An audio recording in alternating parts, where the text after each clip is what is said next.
a very good tool which should have been used by the government of India long years ago. The treaty, the fact that it was lopsided, 80% of the water going to Pakistan in spite of being the lower riparian state and us being the upper riparian state, the treaty was always very generous, even if it was not lopsided in favor of Pakistan. It was very generous from Indian side towards the Pakistanis. And yet, in spite of being grateful to India, Pakistan, in their usual victim mode or their political compulsions, as they face in Pakistan, that they have to, put everything on India, they made full use of this treaty to kind of frustrate every effort from the Indian side. Clearly, they're very rattled by this whole IWT, more than even by Sindoor, I believe, given the statements that are coming out of there. How does what India is doing impact them? The first part that you said, I really laugh at it. The kind of threats that are coming from Pakistan are real fun. Bomb kar denge. Really? If you bomb the dams in India, how do you gain? These are the dams which are controlling the flow of the river into Pakistan. Jhelum provides for something like 25% to 30% of the cultivable area of entire Pakistan, and around 15 to 20% is done by Chenab. So together, these two rivers are catering for something like 45 to, around 40 to 45% of total cultivation of Pakistan. If you really bomb these things, one, that water just flows straight into you. Causes flooding. Causes flooding. That's the temporary thing that happens. Then the silt that it carries, it all goes into your canals, chokes them for years and years. Then second thing is, the reservoirs will have to be filled again at whatever point they are filled up again, and which was Pakistan's initial fare in the first place. So years and years of poor water supply to Pakistan, are they willing for that? So what kind of a threat is that? Are you saying, I'm going to shoot myself if you do this? What is the threat?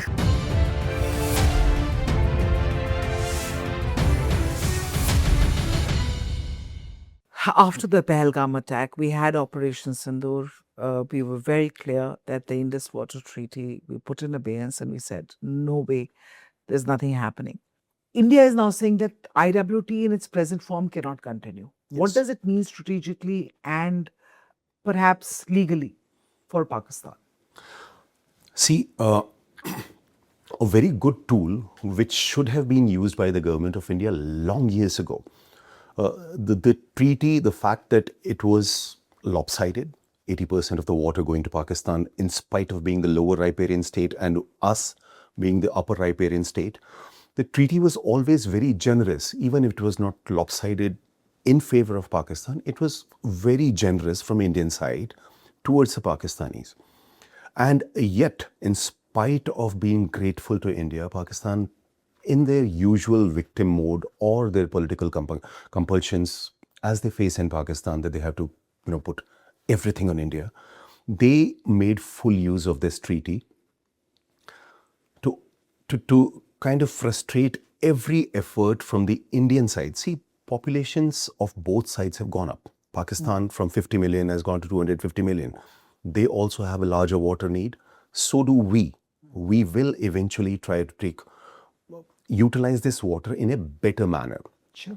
For which you have to do some technical things which were always and always frustrated by the Pakistanis, citing some of the terms, the typical Sunny Deol, Tariq pe Tariq thing.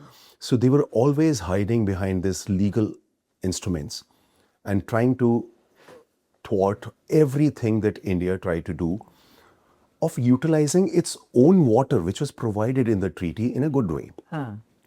Started from Tulbul, the Wooler Lake Tulbul project. 1984 is when we wanted to get that project going. The treaty specifically says that yes, run-of-the-flow water can be utilized for irrigation purposes, water can be utilized as waterways, it can be utilized. We even have storage rights, we even have utilization rights. None of them was permitted under the garb of the treaty. They would always take it to some Hague or some World Bank forum. The disputes would keep rising, and India would not be allowed to even utilize its own share of water in an effective way, in spite of having given them a very generous, very, very generous treaty. No other country, by the way, in the world has given these kind of rights to a downward riparian country as India has given to Pakistan. No, they do not want to accept gratitude for that. They just want to make use of it to hurt India. So yes, a nice slap on the face for them, that along with Sindoor military kinetic action, you also put the treaty into abeyance and make them understand that yes, things can go wrong for you also. Things can go particularly wrong for them because their own utilization of the part of treaty is so pathetic, abysmally pathetic.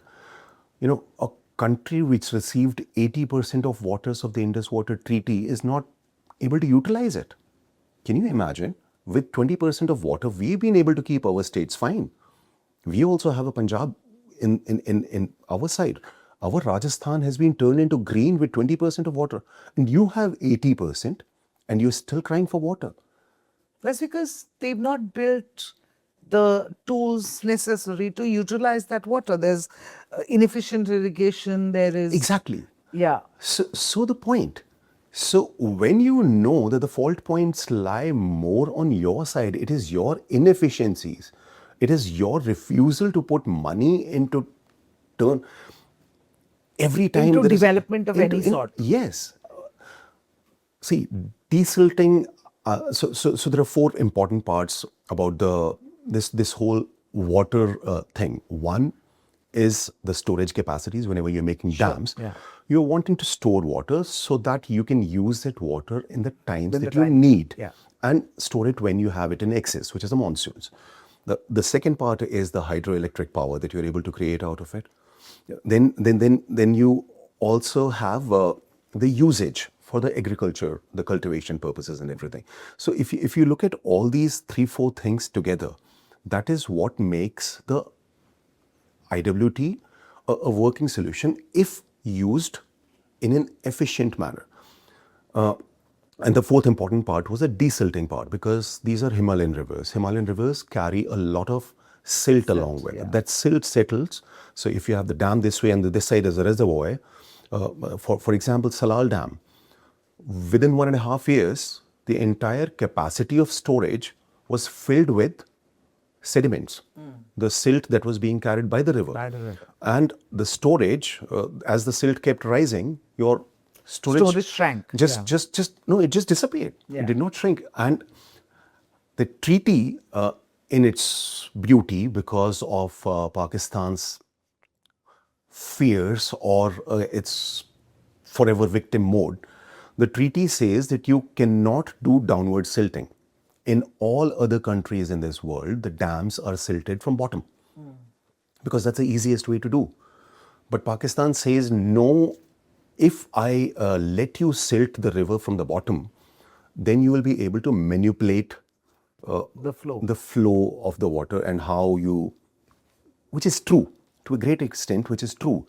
But a country which has gone out of their way to accommodate your needs for the sake of peace, for them to hold this kind of insecurity against a country which, in spite of 3 wars since, did not abrogate the treaty, did not control your water flows, did not flood you, did not starve you.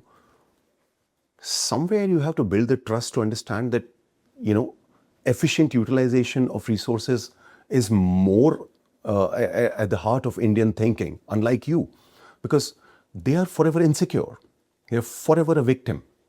And so yes, from the Indian government side, and I suspect sometimes that the government was actually just waiting for something of that sort to put them into place, because this treaty in any case needed to be put in abeyance or revised. Pakistan has dragged this to a lot of international courts, and they're trying to get it up. India, of course, says that we're not even going there. So apparently they're even footing the bill for India's side of the thing, because India is saying, Yeah, okay, आपका it case is है, आप fine. करो, हमें नहीं करना, कुछ अब आ ही नहीं रहे. Yeah. But the point I'm trying to ask is that is there any international arbitration that is valid enough to get India to agree to what Pakistan wants, or is that just hogwash which Pakistan has been cooking up all these years? See, we've still not abrogated the treaty. We've just put it in abeyance. Yeah. So these are legal niceties that India is using, which is exactly what Pakistan was doing it to us for the last 40 years. For 40, why even 40? They've been doing it for 70 plus. 60 to 70 years now. So they've been hiding behind these legal fine prints. Now India gives it back to them. One thing you have to grant to Pakistan, they are good at lobbying. They've been able to do during... Yeah, because they don't want to build dams. They want to spend that money at Yes. international lobby firms. So obviously they will be good at lobbying. So they are good at lobbying. But then sometimes I think that even we have sufficiently deep pockets. We can also go to town and do our bit of making the world wise about what we are doing right. I think we can agree on that as far as narrative building is concerned, and as far as poor. putting our communication out there is concerned, we're nowhere near Pakistan. We're nowhere near they are Pakistan. masters at that, and they will. I mean, after their country was split into two, Bangladesh was created, and they still say that they won that war. Yes. Op Sindoor. Sindoor, they won the war. And there is a lot of Western media which buys that stuff because it's coming from some lobbyist or some person affiliated, and they are paying the money to the right people to get the narrative right. That's correct. So that one thing you have to grant it to them, and that also, it's not just about them. It also kind of exposes something which sits with the Western powers. That is the people that they're running to. Most of the times they are running to the European people because that is where they find a more gullible audience. So it kind of betrays a sense of the Europeans also that they do not want to see a strong India. They're very quick to believe into what Pakistan is trying to tell them. And that has happened repeatedly. And in this case also, the fact that the Court of Arbitration did actually give them an order that we rubbished it, we put it into the dustbin straight up, because the dispute resolution mechanism in the treaty itself says that both parties have to be there. So yes, when we are saying it is in abeyance, so yes, we are using a good tool that the treaty is in abeyance, and we go unabated into what we are trying to put right.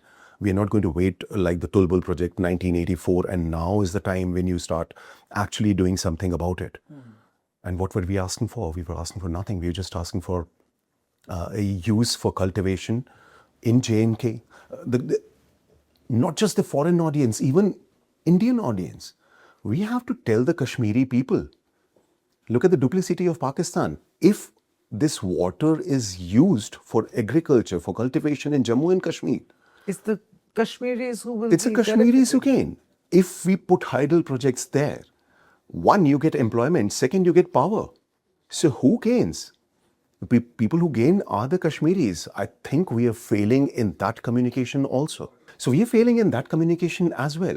We're not able to reach out to our own people also to convince them that this works in your favor. So why is that Pakistani who supposedly आपका जो खैरखवा बन के सारी दुनिया में खड़ा है, why are you trusting him? Why don't you trust us? Because we are trying to create... So what next now? I mean, we are building all these dams and trying to harness the water to use for our own purposes. Of course, whatever will flow will continue to flow. But the dams, what are they going to do, and how? What are we going to see next as far as India's strategy to manage the IWT is concerned? See, as I see it, by keeping the whole thing in abeyance, what India has done is it has created for itself a window. The same tactics which Pakistan used, तारीख पे तारीख, जब तक आप actually till the time we feel that there is some pressure. By that time, we should have set some things right, which is exactly what is happening. Kishan Ganga, Baglihar, Salar Dam, we have done a lot of desilting, Wooler, the Tulbul project. So all these projects which were previously stalled because of Pakistan taking us to court and stalling the projects for years and for decades, now all those things are on a super fast track.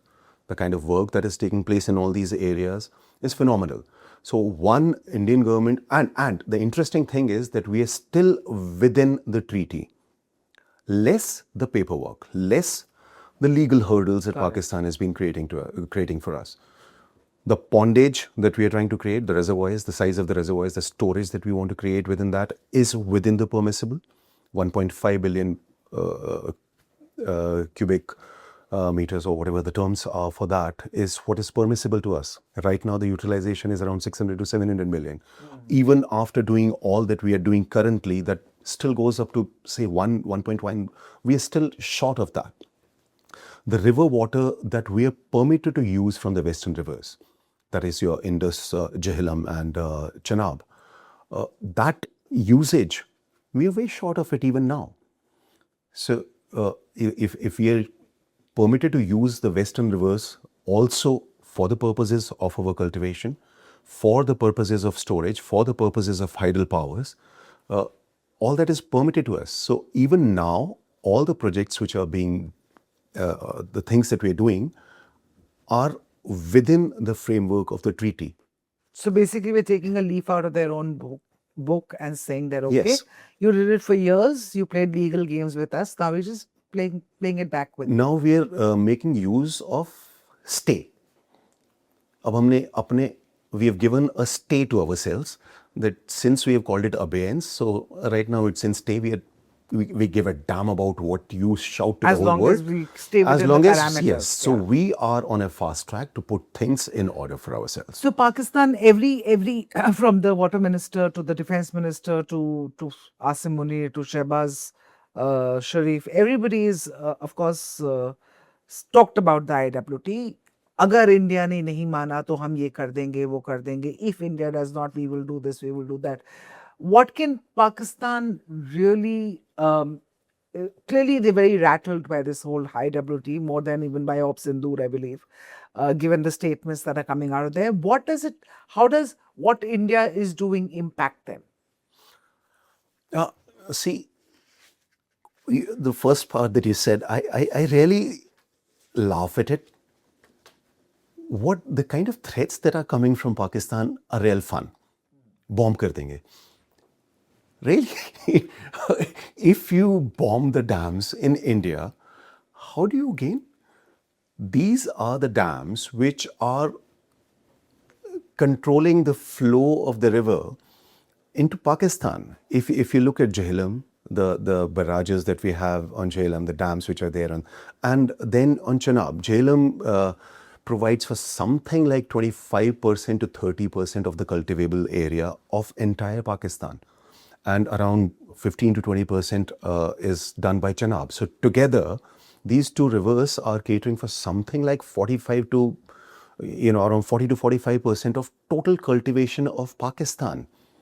If you really bomb these things, one, that water just flows straight into you. Causes flooding. Causes down your flooding. side. That's the temporary thing that happens. Then the silt that it carries, it all goes into your canals, chokes them for years and years.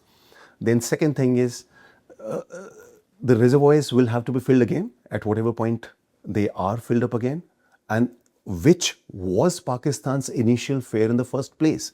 See, if you compare it with the situation which is the Great Renaissance project in Ethiopia. Yeah. So Ethiopia is like India, an upper riparian country.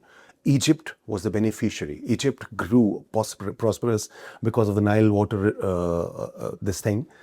But Ethiopia remained poor. Now they wanted to make use of the hydel power, and the plans that they put in place made them from the Ethiopia that we used to speak of. We used to look at a thin, starving person. Yeah. We used to say, Ethiopia se aaya kya? Now Ethiopia is the power provider of North Africa because of that. Now, the fear that Egypt had was that the dam which was being built, the reservoir behind the dam, perhaps would have taken something like 10 to 12 years to fill. Okay. Because water doesn't fill in one monsoon. It takes a lot of time. So if it would have taken 10 to 12 years, what would happen to Egypt in those years if this filling was too aggressive? Correct. You would have created a famine kind of situation in Egypt, and which is what Egypt was very, very worried about, which is exactly what Pakistan was worried about when it said and got included into the IWT that you will not be permitted to silt it from the downward side. So we were somehow, because that time the scientific tools also did not exist for it, to desilt a reservoir from top. And you did not give us the opportunity to desilt it from bottom. So we got caught into a bad situation. Suppose now you get the whole thing bombed and everything. So whenever these new things happen, India can again, to fill up these dams to that level. Do silting from the top. So years and years of poor water supply to Pakistan, are they willing for that? I mean, so what kind of a threat is that? Are you saying, I'm going to shoot myself if you do this? What is the threat? What is the threat? Okay, but moving towards the actual, so that's about the threats. But what is the impact on Pakistan if we continue what we are doing in our present capacity, whatever we are building, however we are wanting to maintain the flow of water, given that the treaty remains in abeyance? How does it impact Pakistan? Many people say that it's going to dry up Pakistan and it's going to lead to real problems for their farmers. But in reality, how much of a problem is it going to be for Pakistan? See, there are two parts to it. One is what all can happen, what all can be done to Pakistan. And the other thing is, what really are we doing? We have done nothing. So far, we have still been in the role of a good neighbor. One of the requirements within the framework of IWT is forewarning your neighbor if water is being released or floods are around the corner. And we inform them all the time. We have informed them all the time. So we have not done even despite after Sindoor. Even in spite of Sindoor and everything, we have not once tried to flood them. We have not once tried to control the flow of water and to put a situation for them which is bad. Of their own doing, yes. Their lack of utilization of the share of water they already have, that cannot be blamed on us, which is what they do. So they are saying we are being starved by India. No, we are not. You're not being starved by India. You are starving yourself. Because of your mismanagement of your Mangala Dam and everything, you have not desilted the dam for God knows how many years. So what you're doing unto us is also what you're doing to yourself. Your canals are not lined. They just, the water is seeping through the walls of the canals. So on the other hand, technically, yes, we can do all these things if we make our storage larger than through the desilting processes and through the process of making new barrages and making new dams. If our pondage becomes larger, yes, we can cause a lot of problem. And if Pakistan feels or goes around the world telling people that India is weaponizing it, so be it. I think the government is strong enough in sending signals out on this part. If they really want to go around the world and tell them, oh, this can happen to us, then yes, please do make a due note of it. We were generous to you. You did not want us to be that way? Fine. Now, this is what it is. Even if the treaty comes into effect, by the time it comes into effect, after the abeyance thing is done, we would have built capabilities which can severely put screws into Pakistani's cultivation system. And if that be weaponization, so be it. They have to be aware of it, that this is things that the water has crossed it has the level crossed. that it has, because despite India continuing to tell them that terrorism what Modi said. Blood and terror will not flow. Not flow Blood and together. water will not flow together. So, Which is where we have to be, because see, warfare is not always kinetic. The days of Bhagwan Ramchandra are long gone. Evenings we will not fire an arrow at, and Pakistan has taught us that. Sometimes they teach you the theory of death through 1,000 cuts and everything. So they are the ones who are being up to mischief over and over again to further their causes. Now, call it mischief if you want to. Though we rightfully and we can, and we have done nothing to harm the cause of Pakistan. We have done everything within the letter and the spirit of the Indus Water Treaty. Even now, even when we say it is in abeyance, even at a time when they are going all around the world trying to put it, we are still within the limits. We are still within the parameters of the treaty. But yes, if it is a weapon, if it is in addition to the kinetic war, if it is in addition to the diplomatic pressure that we create on them, if it is in addition to the economic pressures that we put them through the FATA and the terrorism related embargoes that are to be put on them, yes, why should we not put each and everything that is there in the game to put pressure on them? And like the Prime Minister has already said, get off the